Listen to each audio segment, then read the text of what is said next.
আপনি যদি মাফ না করেন বান্দারে, বলে না আপনার বান্দা যাবে কার দ্বারে।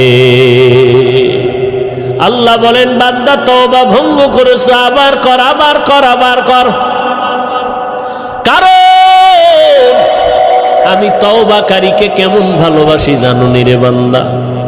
আমি আল্লাহ তওবা করনেওয়ালারে এত মোহাব্বত করি, গুনাহ করাটা এত মারাত্মক না, তওবা না করাটা যেমন মারাত্মক।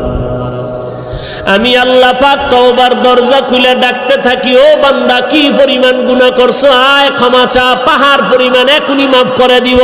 কারণ এটা আমার স্পেশাল পাওয়ার, আমি আল্লাহ তোরে এতটাই মোহাব্বত করি।